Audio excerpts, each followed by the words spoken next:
Identifiable finance and why. And I'm moved by asking those questions after a speaker, Morgan, who wasn't able to speak for the reasons that Mark outlined. And I should say that I benefited enormously from listening to the last discussion. I was following it online, and I'll try to respond to some of the points that were made during that as I go along. And one of the things that's a shame about not being able to be there in person is not sort of being part of the kind of conversations across the conference as a whole. But that discussion really gave me a kind of taste of some of the issues that were being discussed and the elephants in the room. And I hope my remarks here will also be a kind of invitation to dialogue beyond this in various forms.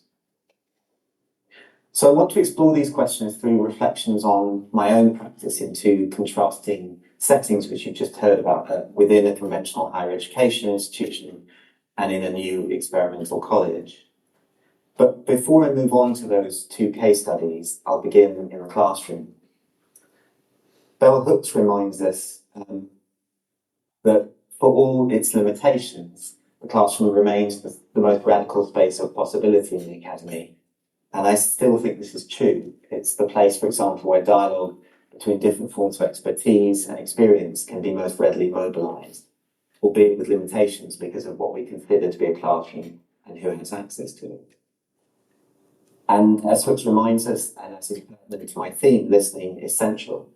As a classroom community, our capacity to generate excitement or play, in the terms that one speaker used in the last session, is deeply affected by our interest in one another, in hearing one another's voices, in recognising one another's presence.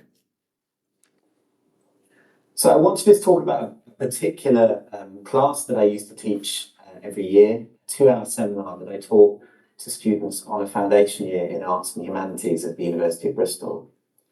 This is a programme that I set up with a colleague about a decade ago, and that probably in terms of higher education as a whole is sort of limited in its radicalism, but was very radical for Bristol at that time. Bristol is a so-called elite institution, which typically at that time took the vast majority of its students straight from school, with a disproportionate number coming from private schools in the UK.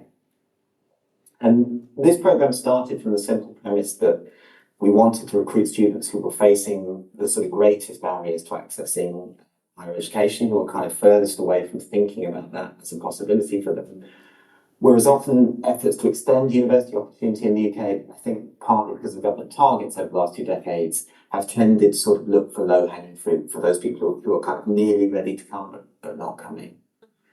And we designed the course by first creating a fictional cohort and walking them through it at each stage to think about everything really from how they hear about the course to what their experience would be at the end of it.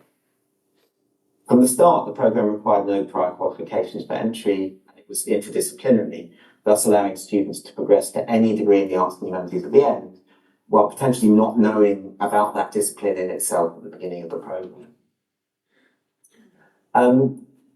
And to our delight, we were successful largely in reaching a range of students who were actually not that dissimilar to that fictional cohort that we'd imagined.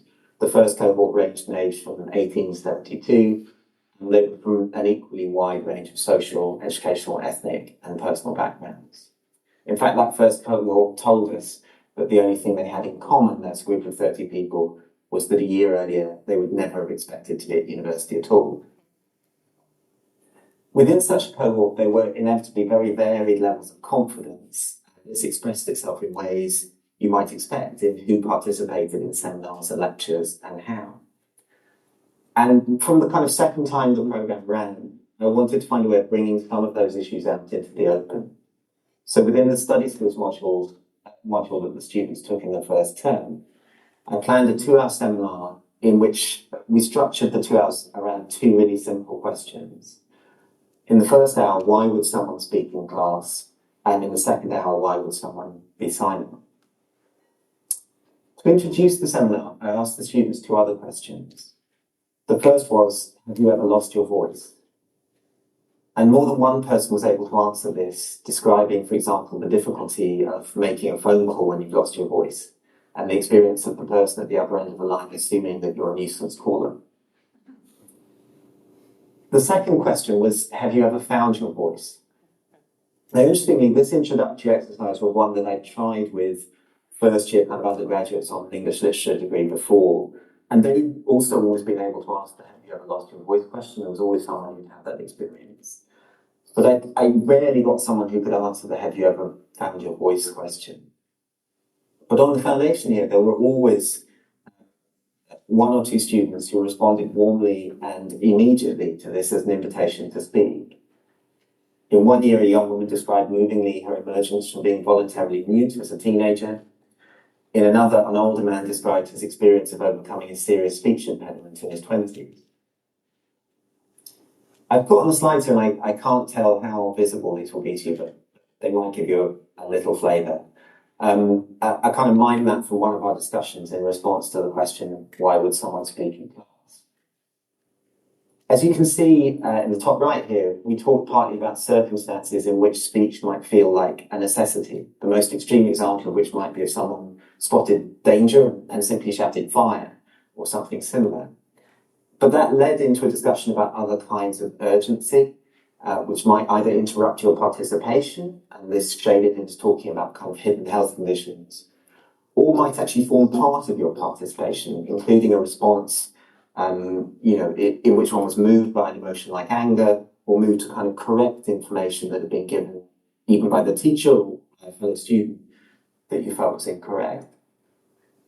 And we also talked about various kinds of questions that one might ask to get information and provoke other forms of curiosity. One of the most interesting discussions that emerged was often between those who said they sometimes felt pressure to speak. For example, if there was an awkward silence, kind of, this is on me, I've got to do something here. Or to kind of prove they were participating, as though we might be kind of monitoring how many times you spoke in class. And others who said they only ever spoke if there was a pretty long silence and they were sure no one else needed this space. And that discussion particularly seemed to me to be really critical to how students subsequently reflected on their own participation and how they heard others desire to speak or to be allowed to not speak in a comfortable way. The discussion about why someone would be silent was always particularly rich, ranging from issues such as lack of understanding, to confidence and shyness, to physical constraints on speech, to fear of offending someone and not being adequate, to being bored or distracted and feeling in whatever way only half in the classroom, to discomfort with the topic, difficulty finding words. And we spoke a lot about the difference between having something to say and being able to put it into words. Also, crucially, we spoke about positive forms of silence, such as making space for others or hearing, listening, and attending. And I think too often in classrooms we equate speech with participation and silence with being passive or disengaged. The discussion also always turned to another form of silence, the question of who was not in the room and therefore did not have an opportunity to speak. And I think this idea had a particular resonance in a context in which the students themselves had not imagined being there a year before, and were often feeling unsure whether they belonged or wanted to belong in the university. We had a tangible sense of those outside the classroom because many of those inside still felt themselves to be half outside and could picture a version of their lives in which they would be. And we knew too as tutors that however creative we were about advertising the foundation year, we were missing students every year for a variety of reasons. The other crucial question that came up in these discussions was about what it might mean to have a voice, to speak in class. Are there forms of speech that are actually passive and inhibiting when a student responds entirely as they think is expected of them and by disengaging their own voice? Is this why, and this really disturbs me, I have to say this, Jennifer, is this why so many people in the UK report losing their accent or softening it when they go to university? How do we ensure a programme like the Foundation Year doesn't require students to leave their pre-existing experience at the door and conform, but that they bring their voice and ideas with them and honour them, even while adding to what they know? And at what moments might silence in fact be a student's way of articulating their disagreement with what is being asked and need to be honoured? A speaker in the last session talked about language as the elephant in the room, and perhaps it is in another way too, because I think there's also this real emphasis on words actually in the university context, and there might be a kind of question about whether there are other forms of expression, and that's something I'll come back to later. One of the essays we encouraged students to read for this module was one called Education and Experience by E.P. Thompson, himself an adult educator for most of his career. And in the essay he writes, "In the good adult class, the criticism of life is brought to bear upon the work or subject of the study. Democracy will realise itself, if it does, in our whole society and our whole culture. And for this to happen, the universities need the abrasion of different worlds of experience in which ideas are brought to the test of life." This is central to me to this question of who speaks in higher education. We live in an era in which expertise is mistrusted or challenged in various contexts. And I often wonder at the heart of that how much of an issue it is that universities still struggle to include, to be a meeting point for a whole society and a whole culture. We could kind of debate quite what those terms mean, but to put their ideas to the test of life. It is not doing that if we admit a wider range of students on condition that they conform and leave at the door the criticism brought from their own lives that they might otherwise have brought with them. Can a university be a meeting place for different worlds of experience, and a place in which the abrasion that requires or encourages can be contained or even nurtured? If universities cannot be such places, where else can this happen? And what are the consequences for democracy either way? And to some extent, the two case studies that I'll turn to now are sort of experiments with those questions, I think. Another way of saying is that I wrote that book, Who Are Universities For, with a couple of colleagues, and I think over the last few years I've been kind of experimenting and seeing what we can actually do in practice around some of the things that we thought about.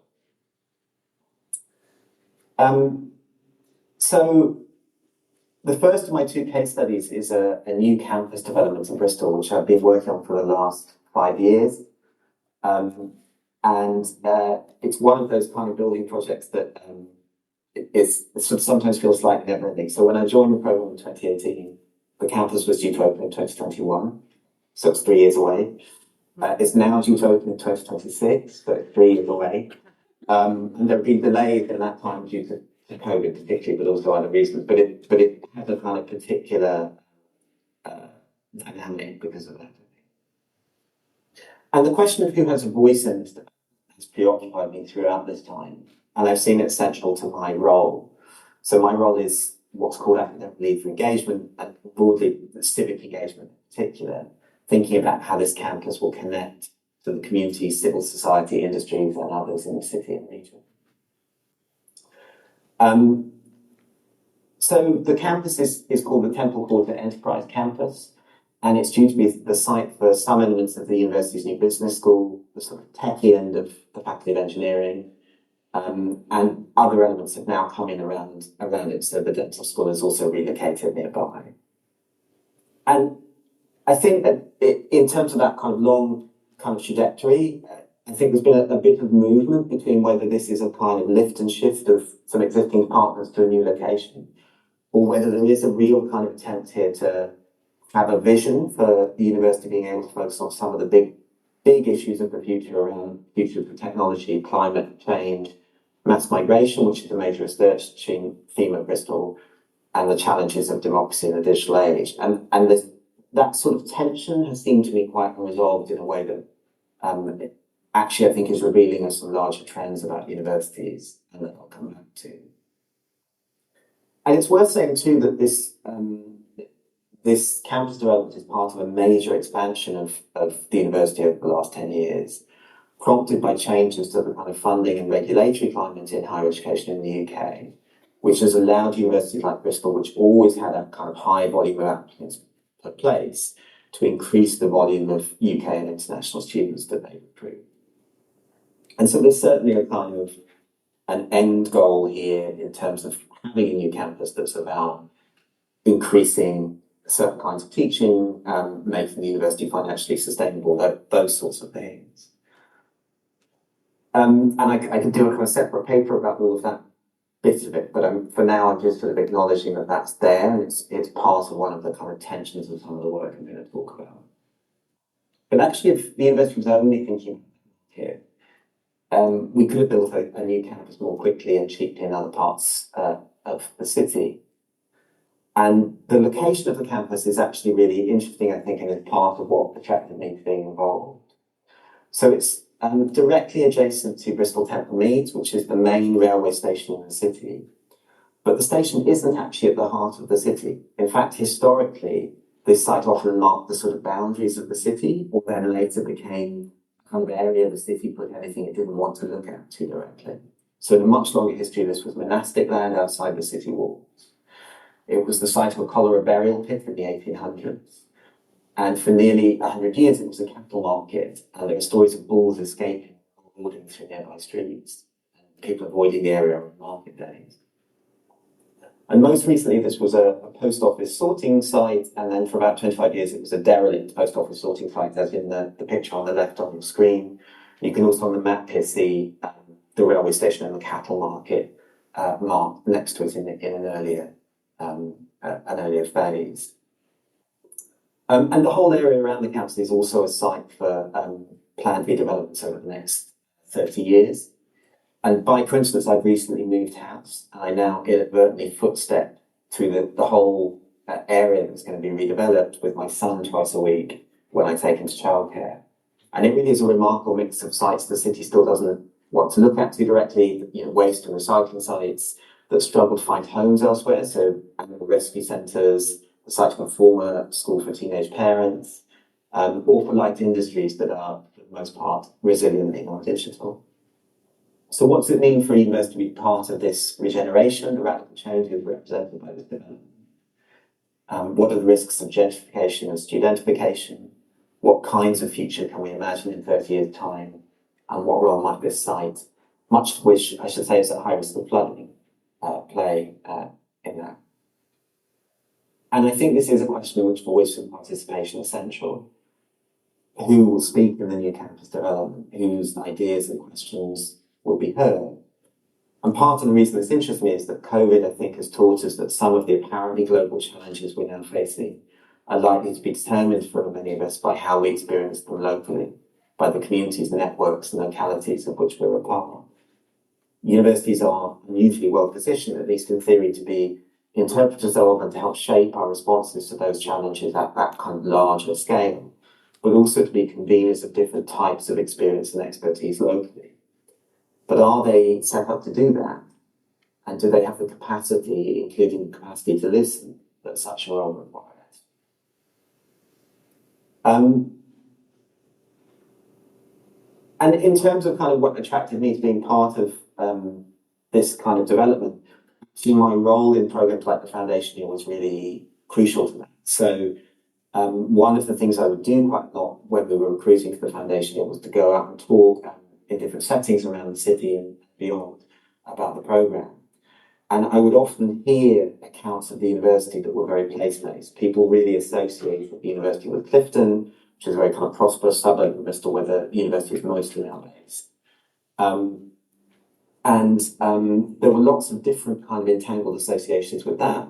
One was with a particular building called the Wills Memorial Tower, which also has other associations because the Wills family were also represented in the university's current logo, made much of their money in the tobacco trade. So the implicit links to slavery in the university's founding were always part of the narrative too.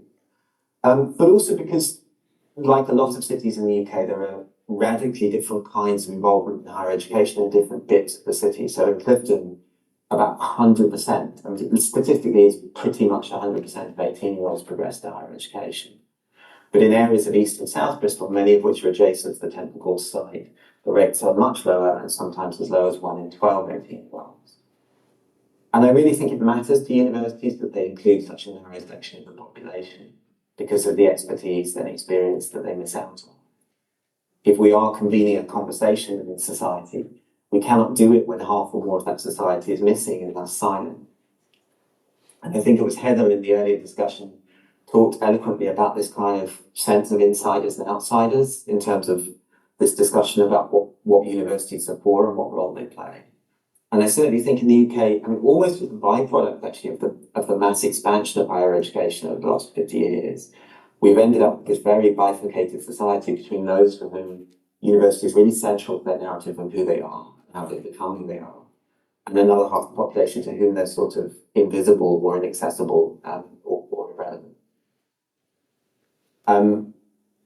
And so I kind of wanted to think about what it meant for the university to relocate and be part of a different set of communities in the city, and to do that in a meaningful way. So I'm just going to talk a little bit about the kind of approach we took, and then what I think have been some kind of successes and failures in the work that we tried to do. So as a team, we talked quite early on about 3 areas of activity, kind of forming kind of connections beyond the university, creating the kind of soft and hard infrastructure on and off campus to enable engagement of various kinds to happen. But really wanting to focus wherever we could on the changing, in a sense, who got to be part of the university community. And that seemed to us really important as an end goal, because actually a lot of universities and a lot of large organisations talk about engagement. But often at the end of that process, however successful it is, we're still the university and you're still the people outside the university. And it felt to us as though shifting that it is where there was an opportunity to do something new. And I want to sort of begin by framing what we've done around a helpful sort of best and worst case scenario that was written for us by a community partner called Eastside Community Trust, who in early 2018 convened a meeting with a wide range of local people to discuss the prospect of the campus. And they talked in quite a lot of detail. This was part of a kind of larger document about the difference between this becoming a kind of central meeting place for lots of different groups, and it being a sort of student enclave that would be exclusionary in all sorts of ways, a kind of gated and inaccessible space.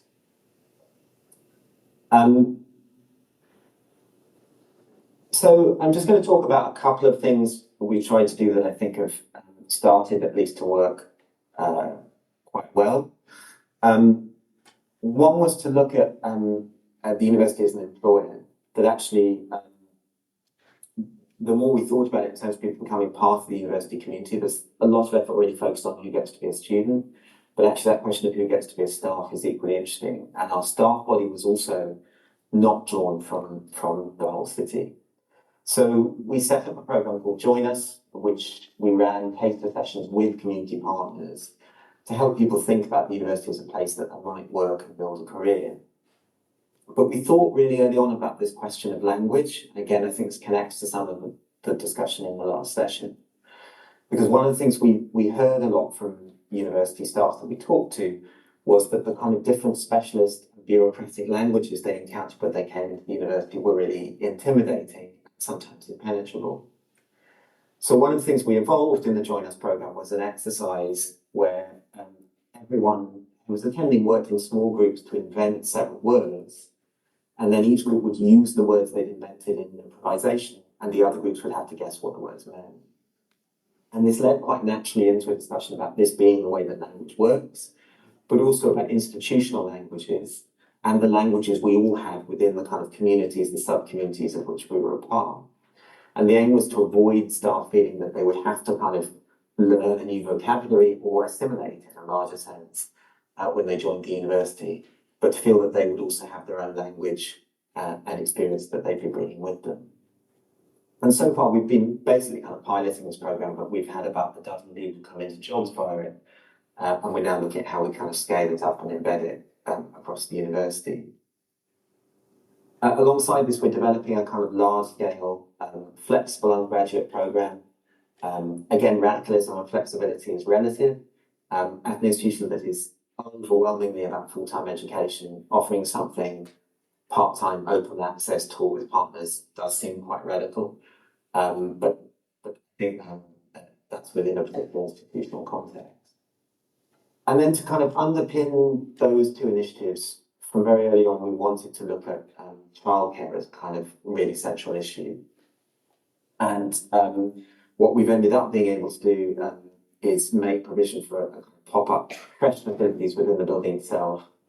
And I think this is one issue where actually that elongated timescale has really helped us, because in the early days there was extraordinary kind of resistance actually to anything bigger scale than that, to having a kind of university nursery.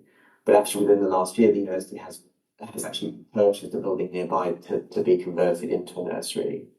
And we're looking at how that can particularly support students coming into things like the flexible degree programme, coming into employment, possibly after a gap, either with the university or potentially with other kind of employers nearby. And there is a sort of another paper that I'm not, again, going to give, but about male anxiety and the prospect of childcare within university spaces, because it was a sort of education going to a lot of meetings to kind of advocate for this work, and finding that this prospect of there being even an occasional crash in the building produced a kind of resistance I really hadn't expected from some quarters. But again, one that I think has shifted over time.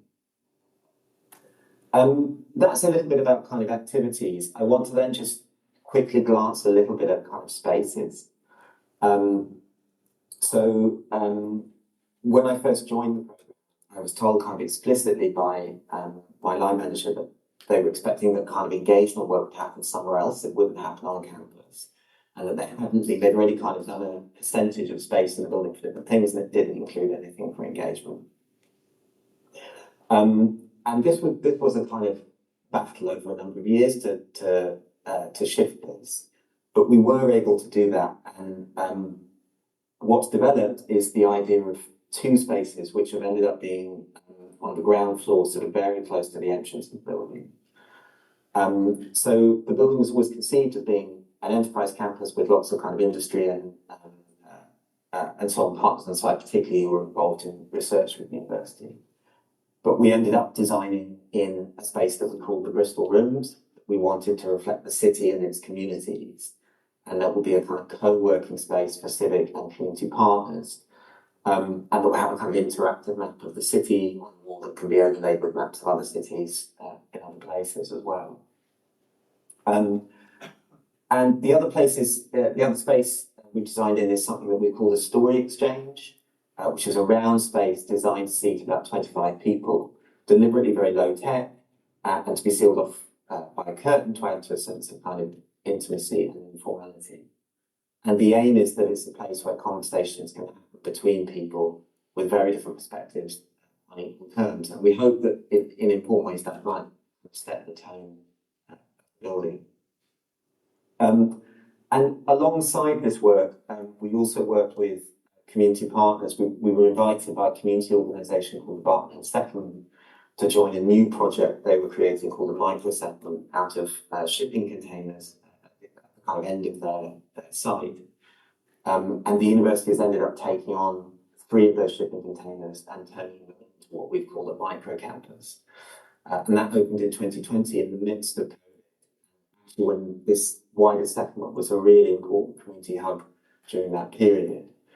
And it's been quite exciting in a sense to see the kind of spirit of collaboration the university has been involved in there as a consequence of place and a consequence of being a tenant in a space where lots of other organisations that support refugees, organisations, a local theatre company, community, an organisation supporting Somali elders in the city and so on. That being part of that space, I think, has had a lot of implications for work that the university's done across all sorts of different types of activity.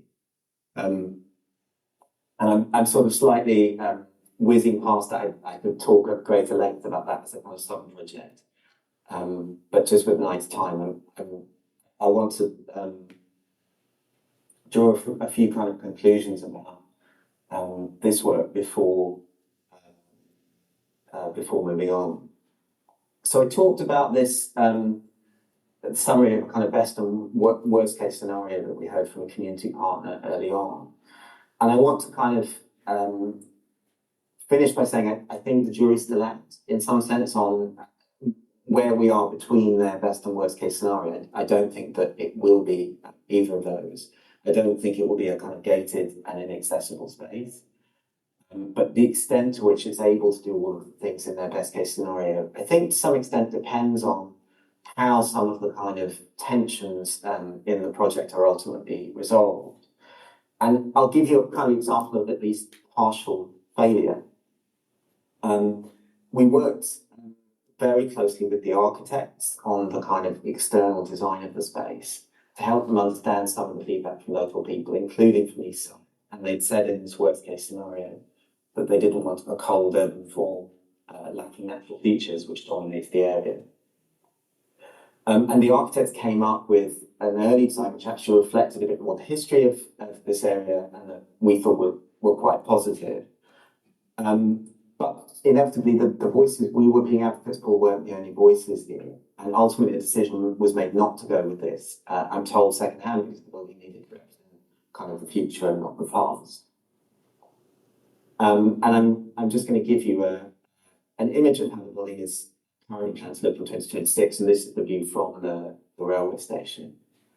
I'm finishing on that note of at least partial failure for some voices to be heard, perhaps failure of vision or failure of advocacy on my part, because I think there are also questions about how the kind of complex community that's being created on this new campus will function in practice. And I think in my own best case scenario, this could be a very exciting place with a genuinely wide range of people, organisations, communities and voices speaking and having opportunities to do so on equal terms as we'd imagined in the story exchange. But I think there is still a risk that it will be a complex building in which some dynamics and perspectives dominate and in which the spaces we've created may still feel marginal. And I think this is part of the irony of and the limitations inherent in some strategies of inclusion, the risk of perpetuating the experience of marginalisation once people are inside the university. Adrienne Rich wrote in an essay called Towards Women-Centred University that the conventional university remains a vital spot because it remains a place where people can find each other and begin to hear each other, because it's also a source of certain kinds of power. I think this is still true, and that difficulties remain in mobilising that power effectively, in realising its potential.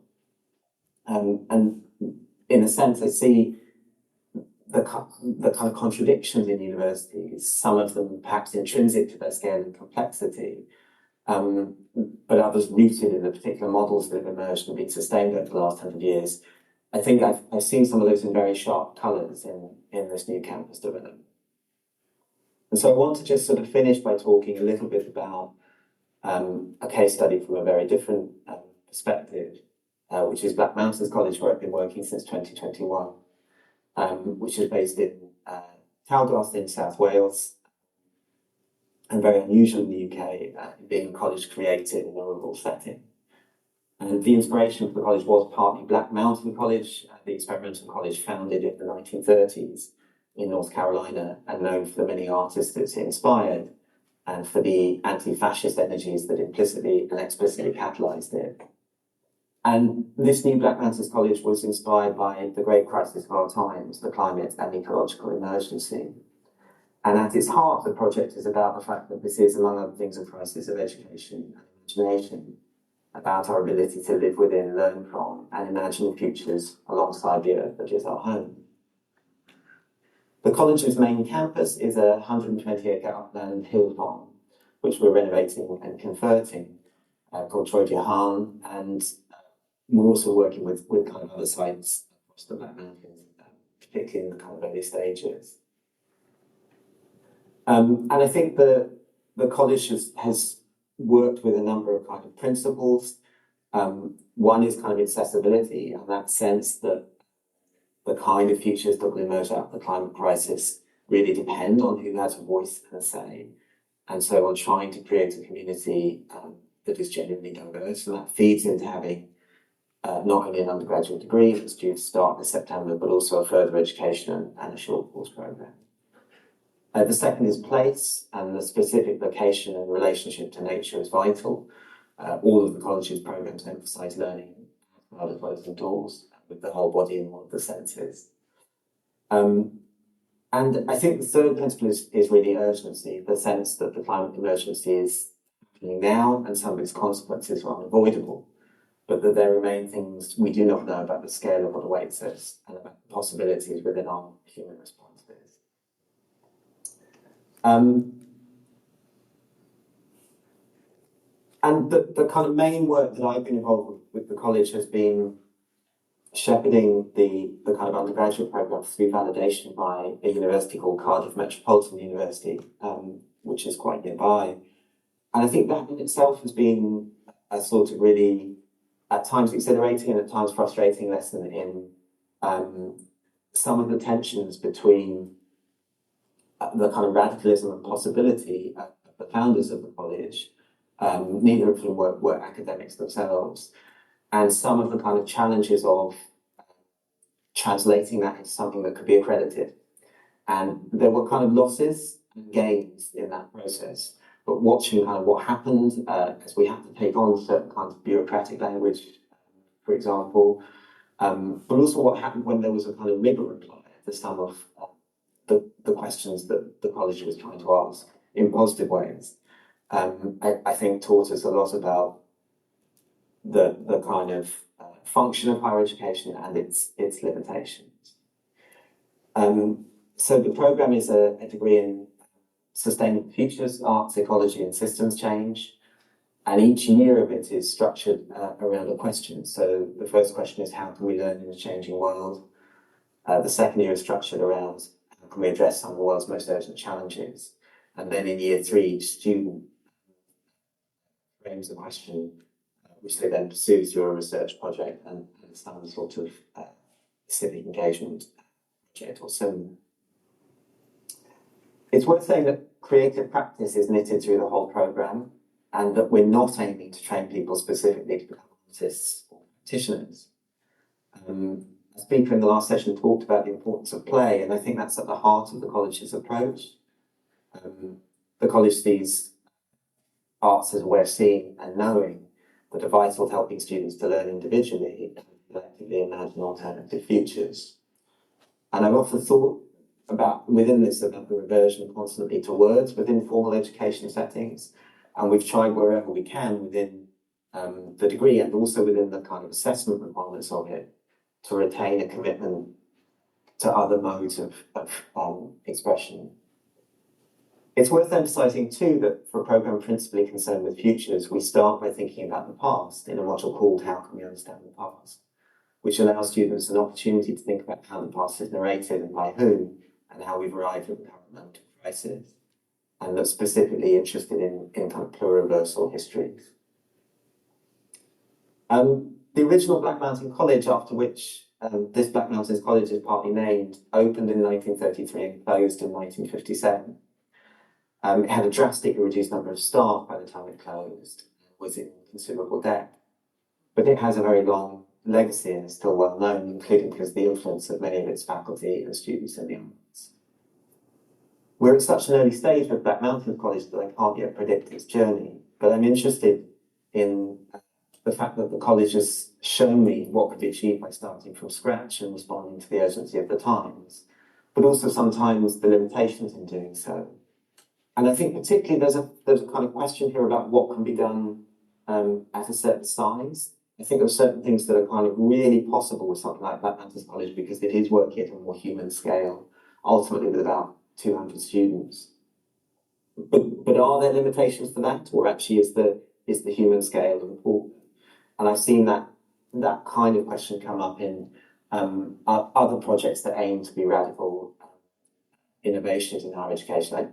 I've heard such similar things from people involved in the Bar Prison Initiative in New York, for example.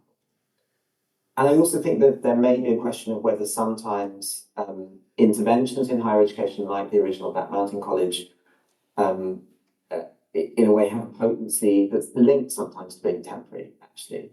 Sometimes such interventions need to be temporary to influence the wider culture, and then different kinds of intervention are needed as well. So I just want to kind of finish with a few general reflections. I forgot to show you the slide, but that's the imagined Black Mountains College campus on the farm. But to finish with a few general reflections, to return to Adrian Rich, I still think the Orthodox University, can be a vital spot and a place where people can find each other and begin to hear each other. It's also a source of certain kinds of power, as Rich says. And one thing I've been very struck by is that I don't think universities currently mobilise that power very effectively in the UK. They're quite passive to the funding regime and priorities of government. One can argue, and I argue with colleagues in a book, that we've expanded the wrong model of higher education in the UK at least. The residential full-time model developed hundreds of years ago for a small number of privileged men who went on to careers for life, and not the extramural tradition or the community college tradition, which in their different iterations have offered opportunities to people across their life course and kept universities much closer to the communities of which they are a part. There is a real space, I think, and a real need for alternative forms of higher education, to provoke and challenge conventional universities and to offer alternatives in themselves. But there are challenges to how to create such models that are genuinely inclusive and which retain their potency as interventions while also conforming to regulatory and funding regimes. I think one of the things that draws together these two case studies for me is the challenge is inherent in moving from critique to action, from a diagnosis of what is wrong in higher education to taking action to create alternative structures that can help us to glimpse alternative futures.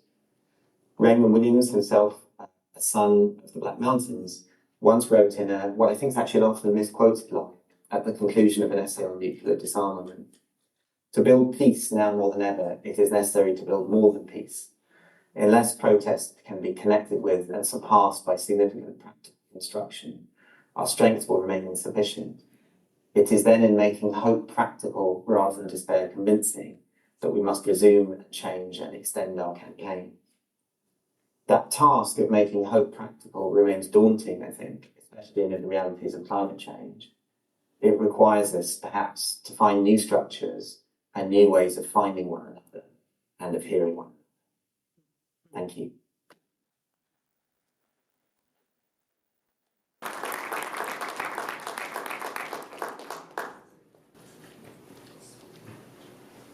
Thank you so much, Tom. I believe we have about 10 minutes available for questions, wide-ranging, and a lovely contrast between one institution, traditional, and one innovative institution, and how both are struggling with change.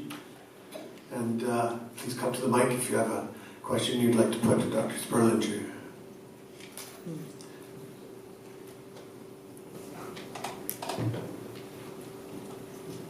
Hi, Dr. Sperlinger.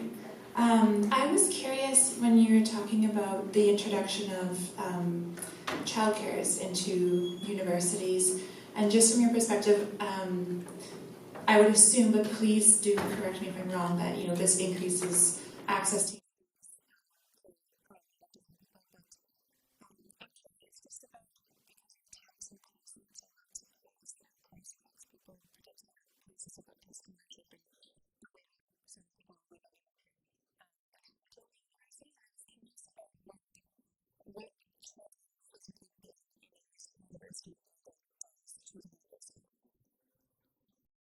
But on childcare and the work that we were doing early on was really influenced by the Adrienne Rich essay that I mentioned, where she talks about if you kind of reimagined a university built around a woman's life rather than a man's life, then you'd make childcare central.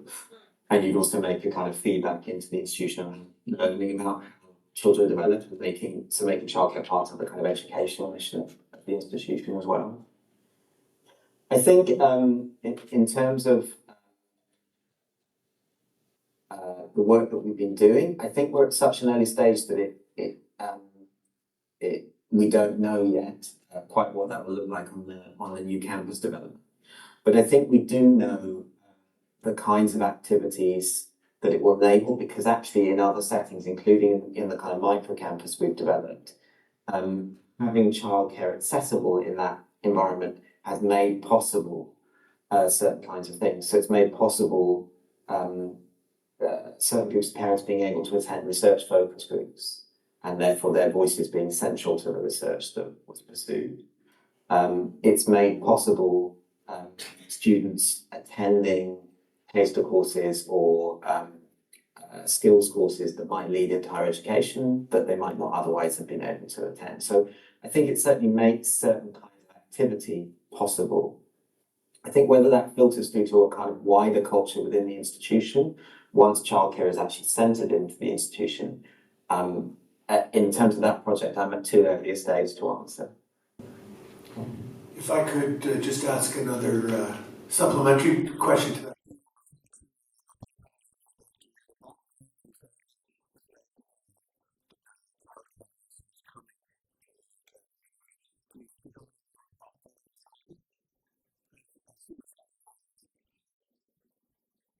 Not consciously, no. It was just a sort of very interesting experience where I think within a period of about 3 months, I went to 4 meetings that were sort of intensive meetings about the design of the building, in which it would come up that in order to have this pop-up creche facility, we just needed, effectively a teaching space that could be adapted in certain ways. It could be sealed off. You could have access to an outdoor space. You could have access within the sealed off space to a toilet that would have smaller loos. That was basically it. That was the art. And I thought this was kind of small, low key. We weren't being too ambitious. And in each meeting, this would blow up as an issue. And it would always blow up because a single male colleague would kind of pick on it as an issue and say, A, why are we doing this? B, are there regulations that is this going to affect insurance? Is this a lot of kind of questions of that kind? And these were always coming from somebody who it didn't really think it affected their role, if you see what I mean. It's not that this came from someone who was involved with insurance and had particular questions about it.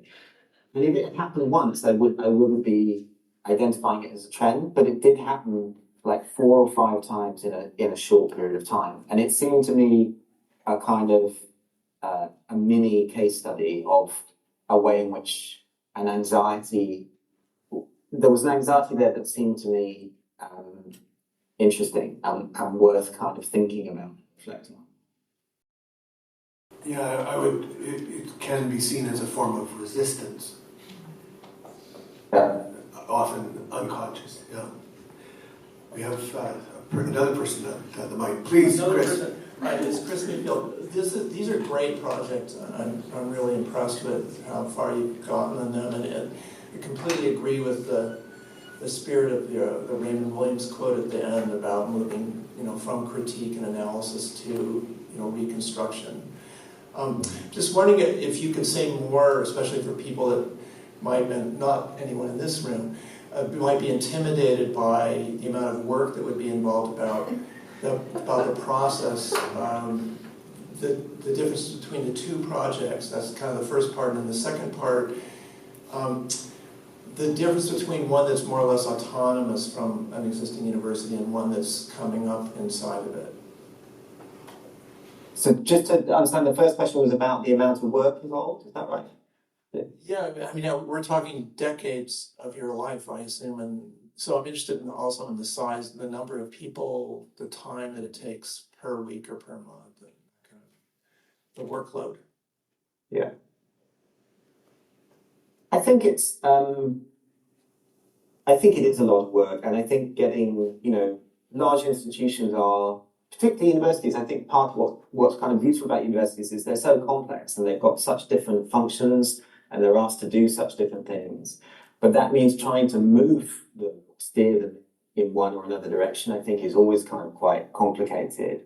And I think that the key thing I've learned in all that is just sort of patience and kind of persistence, and the sense that certain things would seem impossible at one moment, and then they would come back at another moment and be possible. Particularly when they could be someone else's idea for whatever reason, or when just a new context emerged. So I think that if anyone is kind of contemplating that work, I think there's something about being able to ride out those sorts of waves and being able to be okay with not everything working. I think those have been the key things I've had to do. And I think that that's particularly challenging when you're doing work that has a kind of utopian streak, that is about saying, we want this to be different and we want it to be better, and finding a way to reconcile your sense of, if I was imagining a university completely from scratch, it would be like this, and I'm going to get sort of somewhere down here, and that's still going to be a lot of work and still, it still needs to feel like an achievement. I think in terms of the kind of contrast between the two places, I think in some ways that's been productive, and I think it's been important for Black Mountains College to have me and a couple of other people who've been able to start translating that quite radical vision that definitely came from outside the academy into something that can speak a little bit within the higher education sector as well. And I think the thing that both have in common, probably, for me at least, is I don't quite know where they'll end up yet. I could kind of report back to you maybe in kind of 5 years' time on the shape of these things and where they land, and what the kind of current higher education sector in the UK sort of still makes possible. It was worth saying in Wales, I think there is the particular positive context of the Future Generations Act, which if people don't know about is worth going and looking at, which commits public bodies in Wales to think about the well-being and of future generations in all of their work, and which has filtered down into the education system in Wales. And I think that's a really important context for being able to do this in a very specific place. So I really appreciated the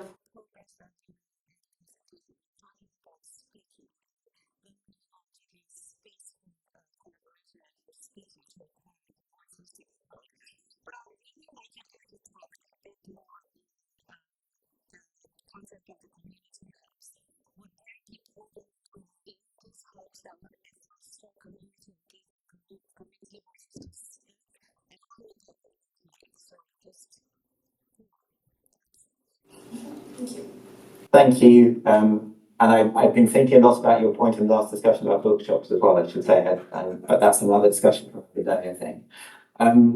It's Sperlinger. The thing I should say is I don't have a doctorate, actually, so I'm not a doctor. And the speaker in the last discussion, he said they felt they were an academic, and I'm not an academic. I feel a bit like that too in terms of my career trajectory. In terms of the community hubs and who gets to speak and how people are involved, I think in terms of the micro campus that we've developed in a kind of external setting, in a community setting, I think it's really important that we were invited in there rather than us showing up and saying we wanted to be there. and we were invited in as tenants, actually. We weren't invited in a way where this was a university project. And I think that set a really important tone about how the university is there. We're a tenant in the same way that Bristol Refugee Rights, which is the organisation next door, is there. And there has been a need within that for quite a lot of institutional translation between a very large and a small body, but the community organisation is the host. And I think that sets a really important tone about what happens in the university space there. And we've then worked, for example, the way in which that's now curated as a space is that we've got a university employee who does that work, but who was appointed in a process that the wider community organisation were involved in, and who is someone who's come from externally to the university and has a lot of networks in the city and is able, therefore, to be that meeting point between the two. In terms of the Bristol Rooms, which is the space on campus we're still imagining, which doesn't exist yet, I think the way that we've imagined that, and we've talked to these organisations, is that it will be curated by the kind of community infrastructure organisations. So there's an organisation in Bristol called Wascana, which supports the voluntary and community sector, and there are a couple of other organisations like that. And what we'd like to do is work with them around kind of convening and curating that space, because we think they're best positioned to bring in a wide range of other community partners, so that it becomes a space that some community organisations use really regularly, but others might come in and out of as kind of particular issues arise as they have a kind of sense of it. I think it's really important that people, the first imagining of that space was that people might arrive at the university building feeling, I'm not sure I belong here, and they would find a space where they immediately more felt like, oh, this feels a bit more like the city and my community or whatever. This feels like somewhere I can belong, and that becomes a touching point into the rest of the building.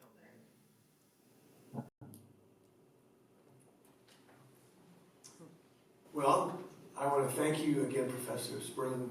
I never did hear it. Is it hard G or soft? Hard G. Okay, Sperlinger. Thank you.